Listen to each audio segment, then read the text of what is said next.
Welcome to Barnaby's podcast, Eye of the Beholder.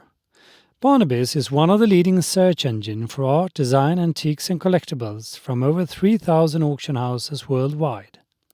We aim to make the art and auction market more transparent and accessible to everyone, from beginners to collectors and professionals.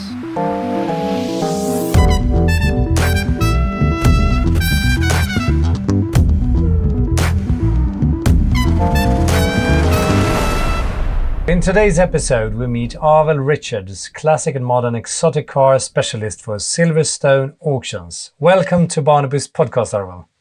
Hello, punters, and a Merry Christmas. It has been another exceptional year for the auction market of classic cars.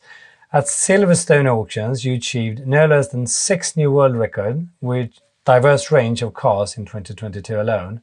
Is that a sign that the market is reaching a new level? No, I would say, well, it is a sign, but I'll also say that anything will ever work and achieve at auction comes down to rarity and condition.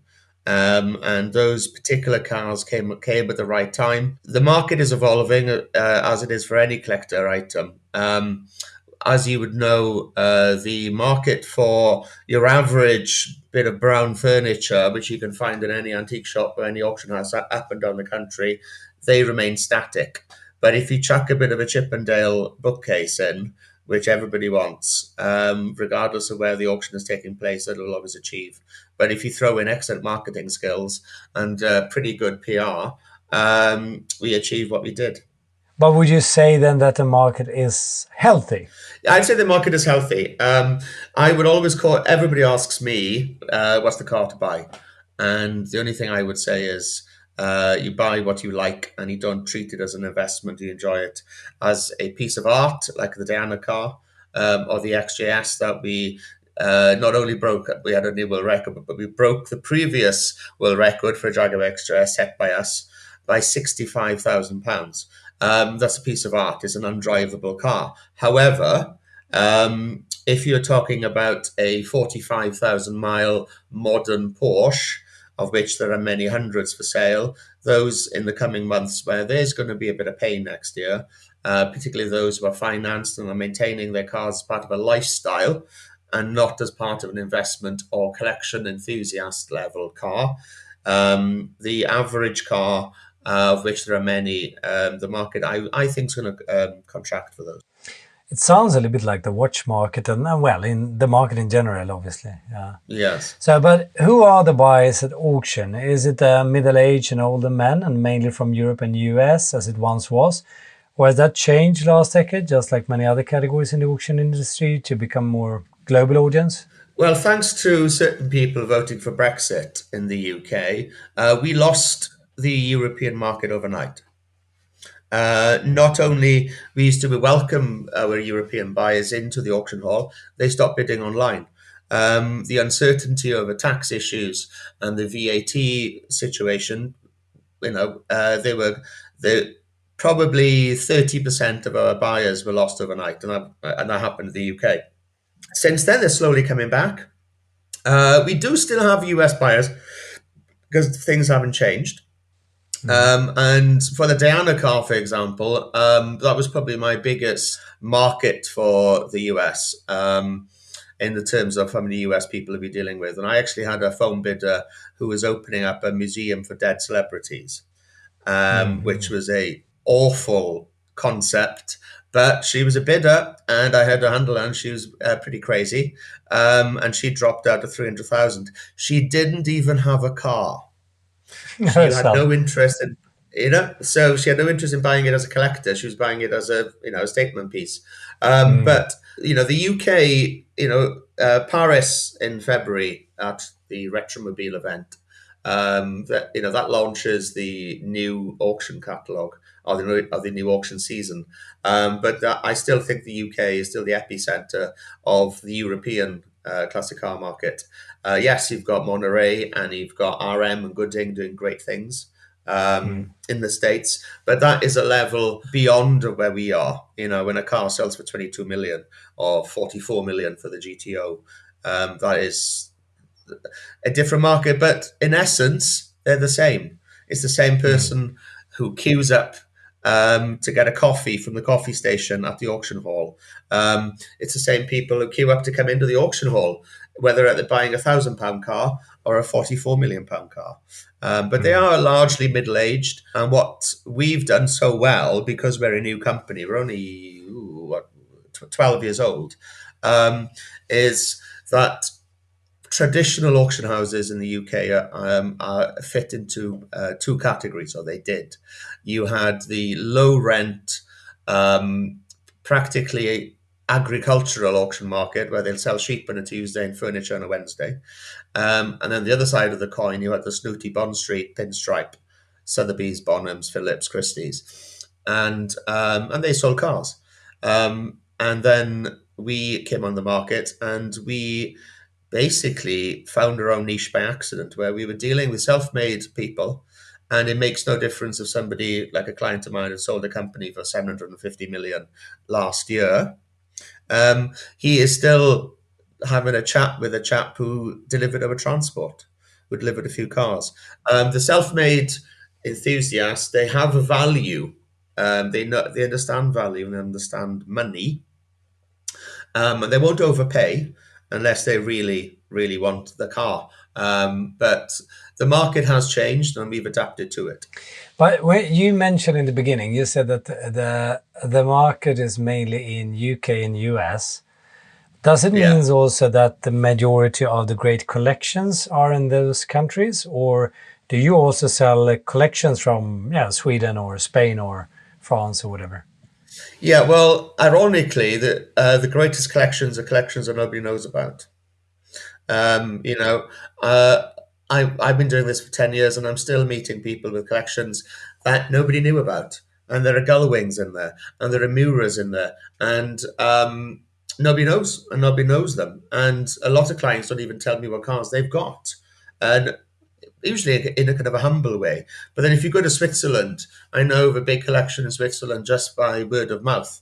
Don't know who owns it, but it's the £400 million car collection, and it's in a bunker somewhere in Switzerland. There are huge collections in mainland Europe, but the taste.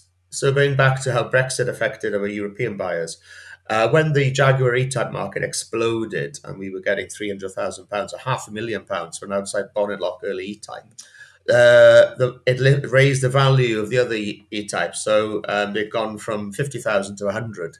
So what people who thought they were being enterprising, they were buying left-hand drive cars from America on eBay, shipping them over and tarting them up and doing some work to them and then flipping them into the market. But what happened when the E-type market constricted is that right-hand drive values then came down to the level of what people were asking for left-hand drive values. Now, the left-hand drive market was always underpinned by the European buyer, but they weren't there anymore. So, and they're still struggling. I offered an E-Type that was left-hand drive. It was a beautiful car 3 times at auction. We never do that because it was such a good car. And it started off at 60, then we dropped it down to 50, and then we dropped it down to 40. And I had some European interest on it. And then it actually sold it a third time for 72,000. How the hell did that happen when I couldn't give it away for 50 2 auctions ago?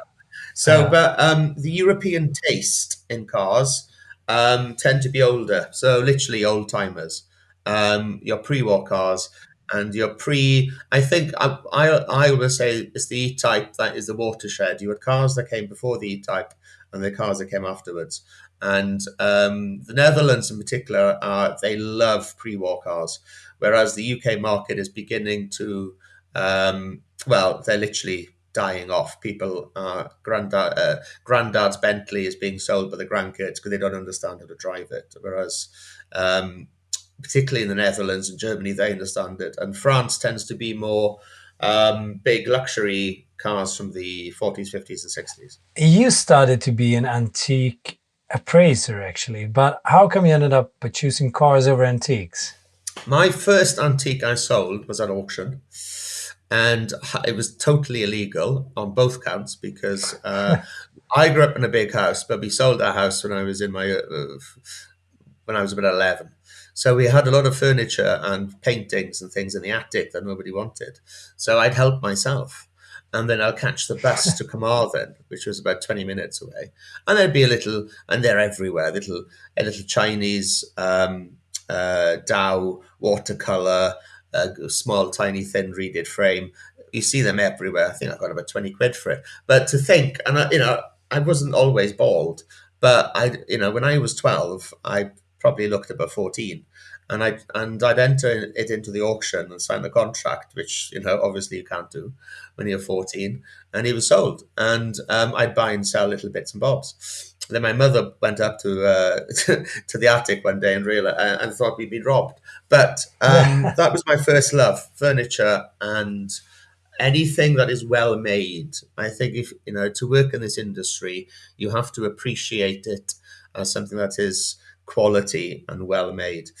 There are some in the industry, particularly in the classic car industry, who see them as a means to an end. They see them as washing machines or as units. Those people don't tend to do very well because they don't connect with the enthusiast. Because you have to have an enthusiasm for it. So if you're looking at something that's perfect, like a new car, fair enough. But an old car will never be perfect, and I think that's the love you have in it. It's the same pattern that you see in an 18th century side table is the same pattern I love to see in an old Rolls Royce from the 1970s. So you actually use your skill from the antique market when it comes to the. Yeah, so yeah, everybody who's in the antiques world has always made a mistake, and that mistake is based on the fact that they don't appraise the item that they're buying like they should, because there's emotional attachment to it. It's so cheap. I won't check it over, or it's so beautiful. I won't check it over. But I went to I had very poor A level results, and coupled with the fact that there was a course at Southampton Institute, which is now Southampton Solar Institute, and this course was a fine art valuation and antiques course, and it was run by people. The lecturers were all antique dealers, Mhm. so in varying stages of success. So they had skills and they had a syllabus, but and they had lots of knowledge, um, but they were basically training us to go and work in an antiques auction house. And as I say to people, and I'll touch upon this if you want me to rant later on, if when it comes to pay. But they were training us to go and work in Sotheby's and Bonhams and Christie's, and that's what everybody wanted to work.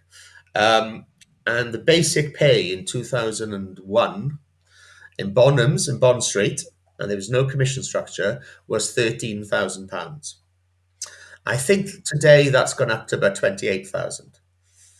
And that is to perpetuate at the high end auction market that you have third or fourth generation wealth going into there, because when granddad dies, we can get the Reynolds and obviously Sotheby's. And that doesn't necessarily mean you get the right people working at the right places. It's just nepotism. But the nepotism happens everywhere. So I dropped out of university to carry on dealing in antiques, and then became an estate agent, which is probably one of the worst things I've ever done in my life, and I'm embarrassed about it. And then I had an ex-girlfriend with a Ferrari, who she got as part of a divorce settlement. She had good taste. She had good taste. It was a 1966 Ferrari 330 Series 2, 2+2, beautiful car. She bought it for 80, and she wanted the cash, so I phoned up Silverstone Auctions, spoke to my MD, my now MD, Nick Whale, and said, I've got this car and give me a job. And he said, I'll sell the car, but come and work for us for a couple of sales. And the rest is history. So if somebody asks you how to get in this industry, it's to have ambition, talent, and an ex-girlfriend with a Ferrari. That sounds like a winning concept. Now, I guess classic cars today, more than ever, are collector's items, but also financial assets. Are they? And if so, are they so much so you don't even drive them today, or do you still enjoy the ride? Well, it works on two levels. People who buy and sell classic cars as a privateer. So if you've got 100,000 and daddy's, and if your parents have died, and after you pay your mortgage off and everything else, you got 100,000 £100,000, you can go and buy a car that you've always wanted. When you were a teenager, you couldn't afford the insurance. So the fast Ford market, as an example, of the 80s, the 70s, 80s, and early 90s. Now, those cars, Ford RS 500, and I'm rambling, but tough. Um, the Ford RS 500 was an aspirational car in the late 80s, but they kept being stolen. So the insurance was worth more than the car. And then the market dipped for them in the 90s because they became second-hand cars.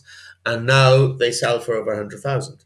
So if you'd bought an RS 500 new for £35,000 in 1987, and didn't drive it and it had 2,000 miles on it, that car is worth £130,000 today, and it's tax free.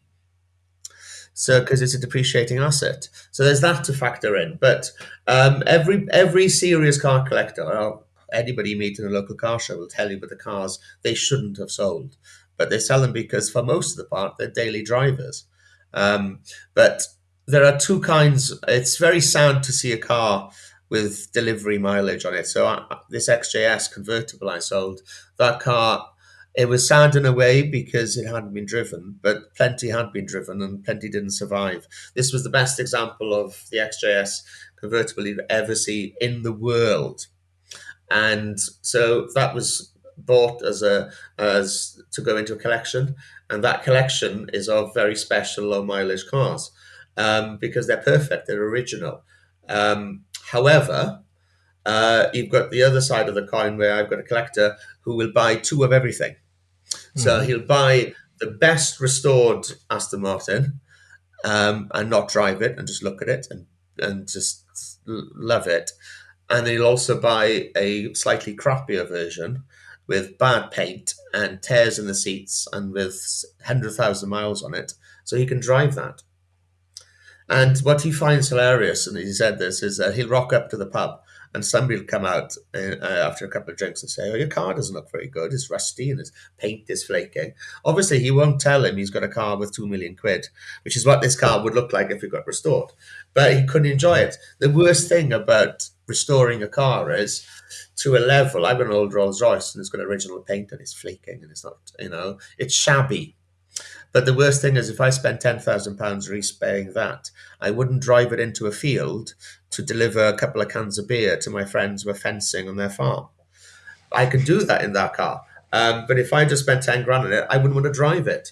So you've got two sides of the coin.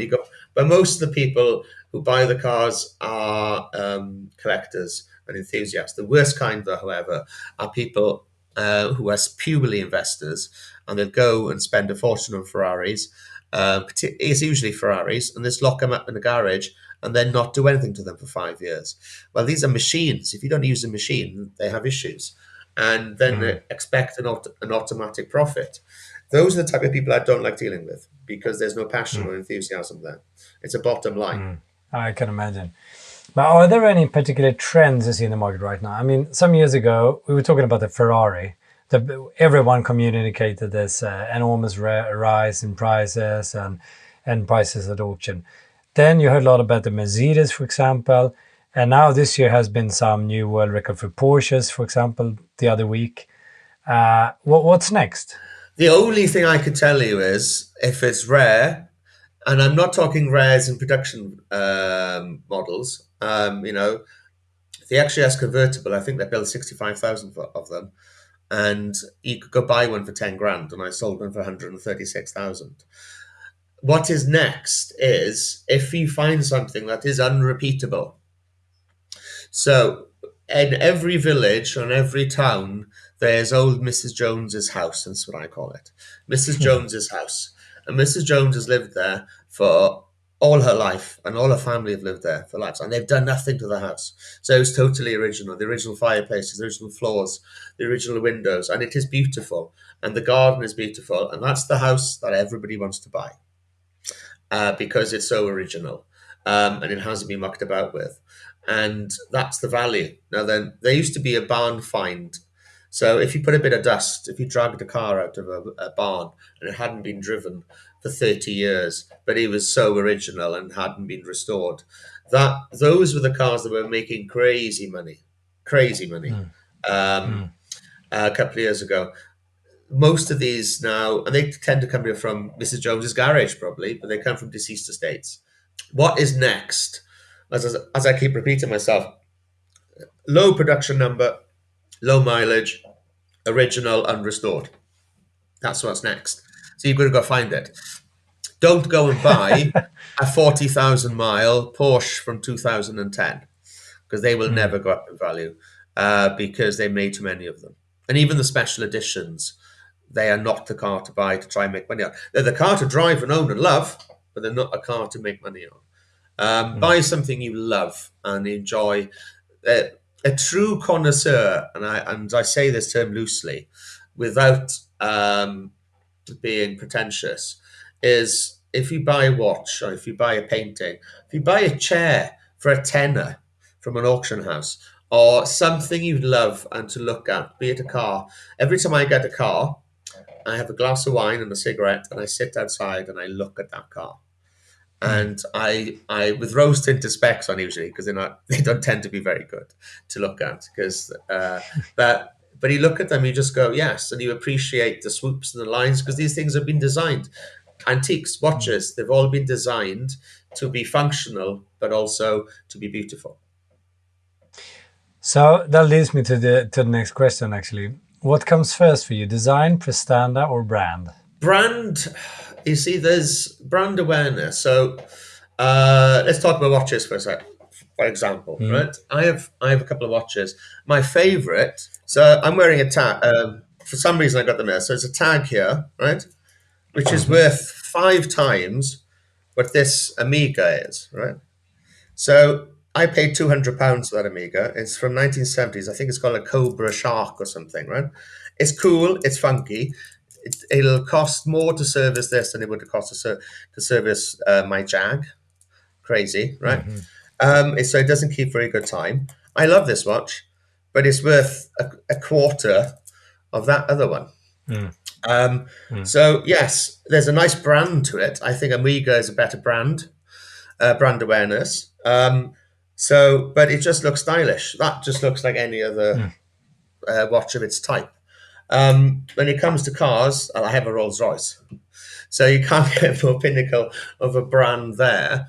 But it's a 1976 Rolls Royce. It's a Shadow 1 long wheelbase without division. But what I like about that car is I'm in Wales. Nobody has Rolls Royces in Wales. So when I'm driving, I have an old boy that takes me to parties sometimes.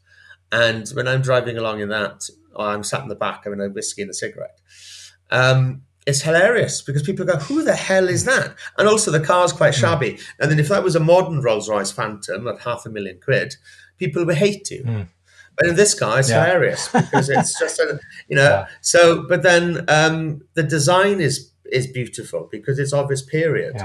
It was the best car. That car was £17,000 new, right? The equivalent, and this is just going back to cars. In 1976, when that car was new, cost £17,000. You could have bought 2 Ferrari Daytonas and 3 E-Types new for that money, and with a combined classic value today of £3 million. Whereas my car's worth 20 grand if I paint it. So so things devalue. Ferrari is a premium brand; it's a blue chip brand, but they go through a period where they're second hand, and then they drop and they come to a level where they plateau out. Again, if you're listening to this, I'm doing a hand signal, which is for a plateau, and then they start creeping up. So this is how crazy the Aston Martin DB7, which preceded the DB9, which basically saved Aston Martin back in the late 90s. A 20,000 mile Aston Martin DB7 Vantage is worth more than a 2012 Aston Martin DB9, which is a car that is so advanced and looks so modern because the DB9 is still a depreciating it's still depreciating, where the DB7 has switchgear from a Ford Granada. because that's why, because Aston was owned by Ford, and that was their parts department, the parts bin. So there is no rhyme or reason. It's just that there can be magazine articles and there can be influencers, because they say a Rolex is the best watch in the world to some, but then what about a Tudor? So I've got friends who refuse to wear Rolexes and they buy Tudors, and they look the same. But being Welsh, I could never have a Rolex because every time I go into meet my friends or meet people in a pub, they go, "Is that real?" And I'd rather not have that conversation. So, Yeah. so yeah. So So we spoke about the value of a car and what makes it valuable. There is one more ingredient, and that is the celebrity angle. At Silverstone Auction, you set a record 2022 that covered the news all over the world, and that was the sale of Princess Diana Ford Escort RS Turbo S1 from 1985 that sold for £730,000, including the premium. Tell us about the consignment, first of all. okay, so I've known about the car for about 10 years, and his Mm-hmm. client who had a Ford RS collection. So I was going back to this blue oval thing. The blue oval, the hot Ford, the fast Ford market. That's the most incomprehensible but also obvious market that is rising, because people, when they are first or second generation successful in the UK, they go one of two ways. They either buy a Ferrari or they buy a Rolls Royce or they buy a Bentley. But these people have grown up in modest backgrounds, or they've grown up in a situation where they would see the most successful person in their town driving a fast Ford, or the Ford Escort RS was the equivalent today of £30,000. It was a souped up car for a chap to drive to work in and then drive around country roads on the weekend. They then became the yobbo car thief car of choice for burnouts in car parks. So they lost a bit of shield. But then fast forward 30 years, the person who wanted to have that car when he was 18 and couldn't afford insurance can now afford one, but they'll want the best. So you've got the RS turbo market, the Ford RS market is the most condition provenance sensitive market beyond anything, beyond Ferrari, Bugatti, Bentley. And these are guys who on the weekend wear tracksuits. They don't wear tweed. They don't have boats or houses in Portofino. They don't go to Lake Como. They grew up in Blackpool, but they've got the money for the car they want. So it's always been there, this car, and it's been a mythological car. So the RS Turbo Series 1, the Escort RS Turbo Series 1, was only ever offered in white. And Princess Diana, or Diana, Princess of Wales as she was, had a red convertible. And the Special Diplomatic Protection Squad said, "We can't protect you," at the height of the IRA bombing campaign in the mainland, in a convertible. So she wanted an RS Turbo. And this has come down to provenance. And so they said, "Well, he can't have a white one, and they only make them in white." And she said, "Well, make it in black then." So it's the only black RS Turbo Series 1. They made 8,000 in white, but only one in black. So there's that. It's one of one, right? One of one. Second thing is that she drove it for 23,000 miles. She drove it during a time where she became this shy, retiring school teacher. A couple of years later, she is the third or fourth most famous woman on earth. The paparazzi issue was growing then, but this was a car that she'd be driving around London in, and going to lunch and going shopping in. But it's the equivalent. This is what's crazy. She could have had any one of the 50 Rolls Royces that the royal family had, or the Range Rovers. She could have had an Aston Martin convertible, which her husband at the time, the Prince of Wales, had. She could have had anything, but she chose a Ford. Could have been a BMW, which would have been beyond the pale. But she chose a Ford. This was a car that you could find, albeit in white, in any housing estate in the Midlands, in Scotland, in Cardiff. It was just a car. It was more expensive than the other. The mums would be driving a basic level car and she'd be driving this. So it captured the imagination of people going, and it was a masterstroke for Ford. But just think, it is the equivalent today of the current Princess of Wales, Kate Middleton, driving around London in a Ford Focus RS, souped up, carbon fibre seats, lowered, massive. It wouldn't happen. But that's what happened in the 80s. So this car, the provenance is important. It was royal cars are never re-registered; they're replated. So this is very technical, but this is very important. So what happens is when you do a check on a car, it's called a HPI check in the UK or a Carfax in the States.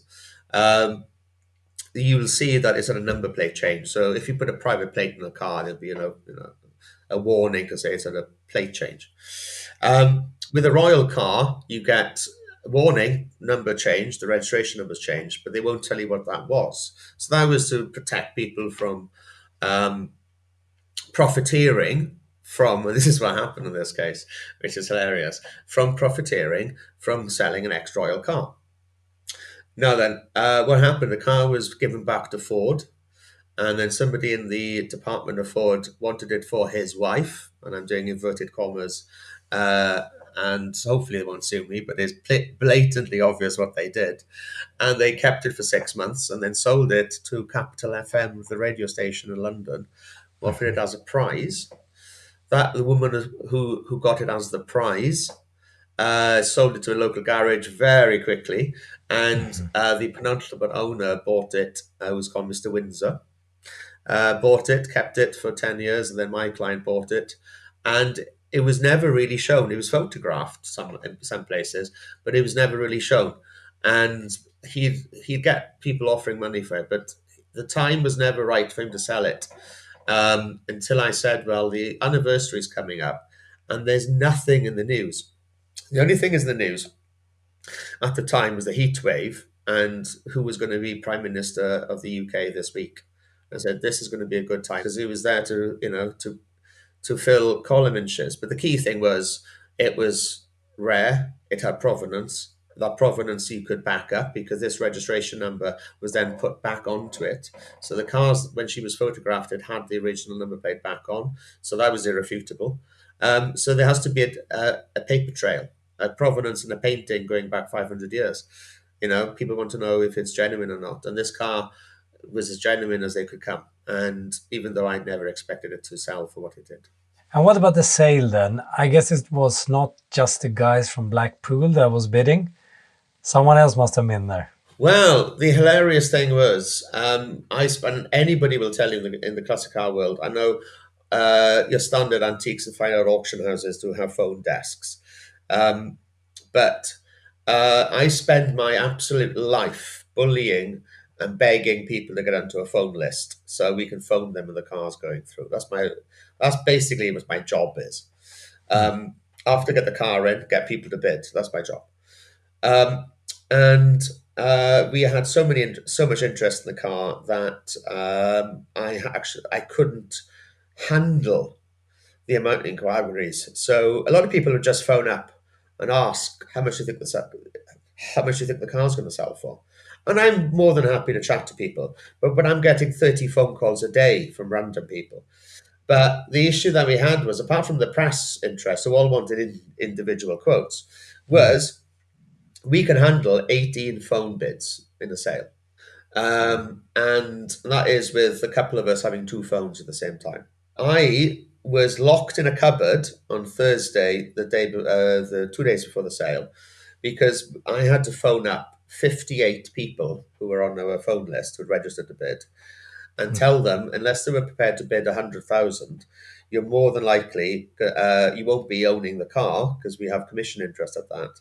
And there's a moral issue there to say, well, he shouldn't disclose what the commission bid is. But the other side of the coin is my duty of care is to get the most for that from my vendor. And if I cannot, if somebody who's prepared to pay 500,000 on the phone can't get a phone line because we physically cannot have more staff, and also these people want to be a part of it, and I say watch it online, because if you're because we have a dedicated online service where you can watch it, a live feed. If you're on the phone to me, you or to any of my colleagues, you have to mute the laptop because it's going to be feedback. And so just watch it online, and you can register the bid online. If you want to chuck a few bids in, fine. But I didn't want to do this. So my PA Beth confiscated my mobile phone.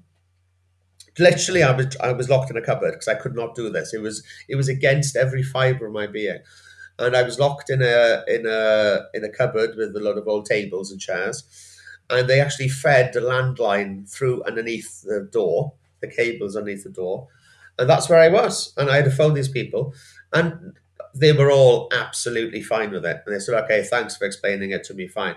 And then we had, the crazy woman from LA and a few international people, but what we couldn't fathom was we had people watching online, but we didn't know who was going to be bidding online. But the room itself, people were running in as soon as they announced. We had screens outside the Silverstone Wing building because it was part of a wider event, and we had, for the first time, we had screens out there because we wanted people to watch the sale. But you've got to buy a catalogue to come in, otherwise you've got 10,000 people and only 100 people can be bidding. And the room was electric. My vendor had flown in, and I picked him up, and I've known him for many years. He's Welsh like me, and I said, "Where do you think it's going to be?" And he said, "I don't know," and he genuinely didn't know. And we thought, I thought it'll do 250, 300, because of the amount of hype. Because I think the press made it more famous. And it made it famous to people who weren't car people. And regardless if you're a car person or not, this was an iconic car. But people were buying it. What's a Banksy worth without the hype? Yeah. You know. Yeah. So the way I see it is, it was hyped up, and most of the phone bidders dropped out at around 300. And there were a couple of people in the room who were bidding, and I'm talking very wealthy people, but they dropped out, and they bid up to the level that they wanted to do. And then online took over, and there was a Brit in Dubai, and then there was the ultimate buyer in Cheshire, and they were battling it out. And I'm looking up at my vendor who's up on the railings, and he's giving me the thumbs up, and it just went on and on and on and on, and it hits on the Hammer. What was it? 650 on the Hammer, which is without premium 730. Yeah. But the crazy thing is, and I've since seen the buyer of the Diana car, and I saw it in the last auction, and he's a very good customer of ours as well. And he's a very chilled out. He could go to Monterey. He wouldn't go. Well, look, this is the market we have, right? He wouldn't go to Monterey. He wouldn't go to a Concours event. He'd feel uncomfortable there, no doubt, right? He's a down-to-earth guy, and all the fancy stuff doesn't interest him. Quaffing champagne and looking at 30s Bugattis. And anyway, he was bidding online. But the crazy thing was, and when I saw him since, I bullied him into joining a phone list, which is what ultimately was my job is to say, if the Dubai bidder and the chap who bought the car, if one of them had lost their internet connection, that car would have sold for 300,000. And that's the crazy thing. So thank God for strong Wi-Fi. Yeah. For new times. So yeah, that's a story. Well, my last question to you, Arwel, has to be, if you could only drive in one car for the rest of your life, what would you pick? Is that your Rolls Royce that you already own? Yes and no. I love my Rolls, and I've done 8,000 miles on it. And I love the story of my Rolls, because even though it was built in 1976, and you know by now that no answer is going to be a soundbite for me. But but anyway, the Shadow is, I love it. the crazy thing, and this is what an enthusiast talks about, is it was like provenance for an old table. That was my grandmother's table. This was my great grandmother's chair. All this kind of stuff. Is the first owner of my car, which was built in 1976. So I was born in 82. I think you were born in what, 1980? But it's within our lifetime. But it's within our kind of time, right? The first owner was born in 1892, 7 years before Al Capone was born, and he emigrated from the Ukraine back then, became widely successful, and sort of started funding the Queen. As much as I love that car, my dream car, and I've been trying to buy it from a friend of mine, and we were texting last night actually, because he was out in it, is a 1985 Aston Martin V8 Oscar India. So, which is made famous by the 1987 James Bond film *The Living Daylights*, starring fellow Welshman Timothy Dalton as James Bond, and that is the epitome of a British muscle car. And I've sold a few, and I always describe it as the Ford Mustang that went to Eton, because it looks really aggressive, but you step inside, it's wood and leather, and it's got a loud 5.4 litre V8 engine, and it's understated compared to a Ferrari. It's slower compared to a Ferrari, but it's a car you can turn up in the pub at, and also you can turn up at a garden party in a stately home, or you can drive it in, East London and it'll look cool, and you can drive it in the south of France and it'll look cool. And that's the car that I would, and I've been trying to buy this particular car because it needs a little bit of work, and in about 2 years' time, I won't be able to afford to do the work that needs to be done, because it's about £100,000 for a full restoration. And then I wouldn't want to drive it. So I want to buy it in a condition which means it'll be cheaper. And that is the car. So it's a 1985, or between 79 and 85. Then after that, I had fuel injection, and I like a car and carburetors, because they pop and fart and make noises. I guess you're a great car salesperson. I can tell from all your great stories from this industry and this auction world. But we have to stop because of the time. So thank you a lot, Arwel. Okay, Pontus, it's been a pleasure. To keep up with the latest trends and receive weekly updates on the art and auction world, subscribe to our newsletter on barnabys.com or read Barnabys magazine online.